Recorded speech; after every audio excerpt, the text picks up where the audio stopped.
ደብረጽዮንንና ግብረ አበሮቻቸው በስም የጠቀሱት አቶ ጌታቸው የቡድኑ ዓላማ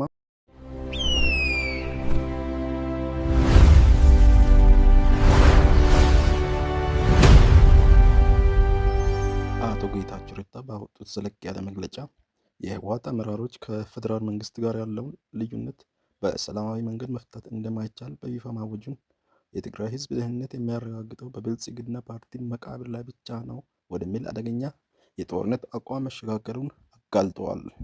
ለወራት ሲካሄድ የነበረው የህወሓት አመራሮች ጥምረት አሁን ላይ የአደባባይ ምስጢር መሆኑን የገለጹት አቶ ጌታቸው አመራሩ የፕሪቶሪያ የሰላም ስምምነት አጥብቆ ከሚቃወመው የውጭና የውስጥ ኃይሎች በተለይም ከአስመራው መንግስት ጋር በይፋ መሰረት መስራት መጀመሩን አስታውቀዋል።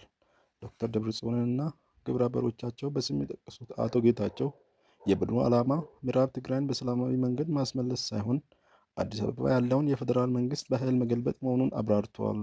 ይህ የፌዴራል መንግስቱን የመገልበጥ ህልም ፈጽሞ ሊሳካ የማይችል መሆኑን የገለጹት አቶ ጌታቸው ነገር ግን ሙከራው በቀጠናው ሰላምና በትግራይ ህዝብ ህልውና ላይ የሚያስከትለው አደጋ እጅግ የከፋ እንደሚሆን አስጠንቅቋል።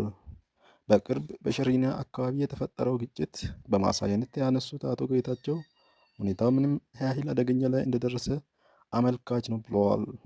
በወቅቱ በቁጥጥር ስር የዋለው ከፍተኛ የጦር መሳሪያ የዚህ አደገኛ ጨዋታ የመጨረሻ ግብ የትግራይን ህዝብ ችግር መፍታት ሳይሆን የኢትዮጵያ መንግስት ማፍረስ መሆኑን በግልጽ ያሳያል ብለዋል። ወደ ትግራይና ሌሎች የሀገሪቱ ክፍሎች በድብቅ የሚደረገው የከባድ የጦር መሳሪያ ዝውውር በአፍሪካ ቀንድ የሰላም ጥረት ላይ የተጋረጠ የቅርብ አደጋ መሆኑን አክለዋል። አቶ ጌታቸው የትግራይ ሰራዊት አባላት ለጥቂት ጦርነትን እንደ ጡረታ እቅዳቸው ለቆጠሩ ወንጀለኞች ሲል ህይወታቸውን እንዳባክኑና አመራሮቹን ይበቃል እንዲሉ ጥሪ አቅርበዋል። የኤርትራው ፕሬዝዳንት ኢሳያስ አፈወርቅ የህወሓት አመራሮችን እንደ መጠቀሚያ በማድረግ በትግራይና በአማራ እናቶችና ህጻናት ደም ትግራይን የመከላከያ ቀጠና ለማድረግ እየሰሩ መሆኑን አጋልጠዋል። በተጨማሪም የፌዴራል መንግስቱ ለፕሪቶሪያ የሰላም ስምምነት ሙሉ ትግበራ ቁርጠኛ ሆኖ እንዲቀጥል ለማድረግ ተደጋጋሚ ተንኮሳዎች ትዕግስት እንዲያሳይና ለሰላም የሚሆኑ በሮች ሁሉ ክፍት አድርጎ እንዲቆይ ጠይቀዋል።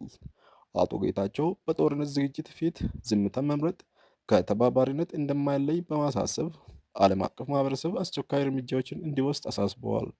ከዚህም እርምጃዎች መካከል የድንበር አቋራጭ እንቅስቃሴዎችን ለማረጋገጥ የሳተላይት እና የመሬት ላይ ክትትል ማሰማራት፣ ግጭት ለሚቀሰቅሱ ወታደራዊና የፖለቲካ ተዋናዮች ተጠያቂነትን ማስፈን እንዲሁም የሲቪሎችን ደህንነት ማስቀደምና በቀጠናው ካሉ ሁሉም ኃይሎች ሙሉ ወታደራዊ ግልጽነትን መጠየቅ የሚሉት በዋናነት ይገኙበታል ብለዋል።